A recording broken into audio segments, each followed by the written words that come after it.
साथ खास बातचीत करने के लिए मधेपुरा जिला जनस्वराज पार्टी के जिला सचिव सह विधानसभा प्रभारी अश्विनी कुमार झा हैं। आज हम इससे खास बातचीत करेंगे चुनाव को लेकर के। सबसे पहले तो मेरे चैनल में स्वागत है सर आपका। धन्यवाद सर, अभी जो चुनाव है जनस्वराज जिस तरह से तैयारियां कर रहे हैं, कैसे देखते हैं इस तैयारी को आप लोग? तैयारी का स्तर हम जिला से ही शुरू कर रहे हैं कि यहाँ पर हमारे जितने भी नॉमिनेट अधिकारी हैं, जैसे हमारे मधेपुरा विधानसभा से 4 व्यक्ति खड़े हुए हैं जो कि पटना जाकर के फॉर्म फिलअप करके आए हुए थे, वही 4 आदमी, उसी 4 आदमी से एक आदमी को टिकट मिलने वाला है। चाहे ABCD कोई भी हो, उसमें से सिर्फ एक को टिकट मिलना है। तो जिनको टिकट मिलेगा वो भाग्यशाली होंगे।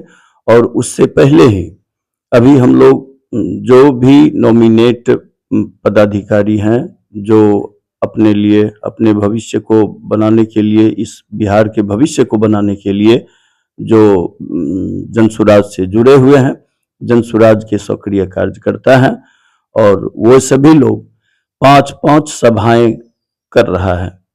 अच्छा सर, बीते दिन आप लोग पटना गए थे और आप लोग घेराव किए थे विधानसभा का, और आप लोग के ऊपर लाठी चलाया गया था। क्या वजह रहा, किन कारणों से आप लोग घेराव कर रहे थे? देखिए, 3 कारण था जो कि पूरे बिहार को मालूम है कि 1 करोड़ हस्ताक्षर हम लोगों ने करवाया था। वो 1 करोड़ हस्ताक्षर किस लिए करवाया था, ये आपको भी मालूम होना चाहिए कि आपने, नीतीश सरकार ने वायदा किया था कि जो महादलित परिवार है या और जो भूमिहीन है, जिनका परिवार तो है लेकिन रहने के लिए कोई जगह नहीं है, बनाने के लिए कोई ऐसा चीज नहीं है जो जिस जगह पर घर बना सके, तो उसके लिए नीतीश बाबू ऐलान किए हुए थे कि हम 3 डिसमिल जमीन सबों को बास गीत पर्चा के माध्यम से उनको जमीन प्रोवाइड करेंगे। लेकिन अभी तक वो काम पूरा नहीं हो पाया है।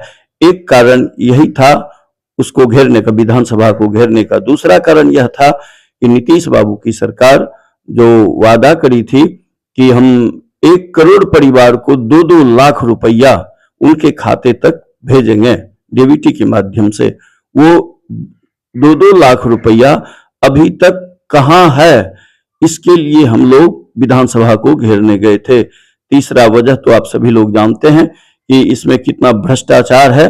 अभी जो भूमि सर्वे हो रहा है, भूमि का, इसमें देखिए कितना भ्रष्टाचार है, नीचे से लेकर ऊपर तक। आप भी इसके भागीदारी होंगे, हम भी इसके भागीदारी हैं, और सबों को मालूम है। नशा का तो हालात देख ही रहे हैं, बिहार में बद से बदतर होते जा रही है। 53 कहता है 17 दिनों में पटना राजधानी के अंदर में 52-53 हत्याएं हुई है। ये सब अराजकता फैला रही है। नीतीश सरकार फेल है बिल्कुल, इसलिए हम लोग उनके विधानसभा को घेरने गए थे। और उसी अवसर पर उन्होंने बड़ा अच्छा काम किया कि उन्होंने जनसुराज के कार्यकर्ताओं पर बेरहमी से लाठीचार्ज किया। कितनों का कपार फूटा, कितनों का माथा फूटा, कितनों का पैर टूटा, कितने बेहोश होके गिरे। उस धूप में, दोपहरिया धूप में 2 बजे 3 बजे के आसपास में बहुत तेज धूप पड़ी थी उस रोज, परसों की बात है। उस रोज मतलब ऐसा कहीं पानी नहीं मिल रहा था, ऐसी अवस्था थी। 3 किलोमीटर तक पैदल घुमाने के बाद नीतीश बाबू एक जगह, 4 जगह बैरिकेटर लगाए हुए थे, चारों जगह बहुत ढेर सारी मात्रा में पुलिस बल तैनात की हुई थी। और उन पुलिसों को, जो जनसुराज के कार्यकर्ता थे, अपने जोशो खरोश में जो शांतिपूर्ण अपना प्रदर्शन कर रहे थे, उनको, उनके घेरा को हटाते हुए उन्होंने आगे बढ़ने का काम किया था। और चौथा पड़ाव में जाके उन्होंने लाठीचार्ज कर दिया, गेट तक उन्होंने जाने नहीं दिया। तब प्रशांत किशोर जी वहीं बैठ करके अपने अनुयायी के साथ, अपने समर्थकों के साथ उन्होंने धरना प्रदर्शन करना शुरू कर दिया। और बोला गया कि मुख्य सचिव आवे और मुझसे बात करें। तो शायद मुख्य सचिव आए थे, तो उनसे बात भी हुई थी। 7 दिनों का उनको दिया गया है, अल्टीमेटम दिया गया है प्रशांत किशोर जी की तरफ से। 7 दिनों का अल्टीमेटम दिया गया है कि आप 7 दिन में ये तीनों वायदे पूरा करो, नहीं तो फिर आप तब तक विधानसभा खारिज हो चुकी होगी। तो हम आपके अन्य मार्ग में जाके आपके आवास को जाके घेरेंगे और आपसे फिर से सवाल का जवाब मांगेंगे। इनके लिए हम सभी जनसुराजी तैयार हैं। अच्छा, जन स्वराज को ही इस मुद्दा को लेकर क्यों घेरना पड़ा? विपक्ष में जो बैठे हुए हैं वो क्यों नहीं घेरते हैं? विपक्ष को काम किया है। देखिए, पलटू बाबू तो पलटू बाबू हैं, पलटू राम कहा जाता है उनको, सभी लोग जान चुके हैं कि वो गांजा पीते हैं, अपने धुन में मस्त रहते हैं गांजा पी करके। और एक जो है तो वो तो राज दुलारे हैं, उनका क्या कहना। वो जब चुनावी समय में जैसे ढोंसा बैंग होता है, बड़ा बड़ा मेढक जो आता है टर टर बोलता है, उसी तरह से वो भी चुनावी स्थिति में अपना आवाज निकालते हैं। और जहां तक बात है उनको बताने की, उनको नहीं कहने की, उनको करने की, तो विगत 35 सालों से इन दोनों की सरकार रही है और 35 सालों में इन्होंने कभी उनके साथ सरकार बना के काम करी है। उनको बोलने की आवश्यकता क्या है? वो काहे बोलेंगे? उनको बोलने की कोई आवश्यकता ही नहीं। अच्छा जी, कहीं ना कहीं ये तो लगता है कि प्रशांत किशोर ही अब गरीबों का आवाज बन पाएंगे।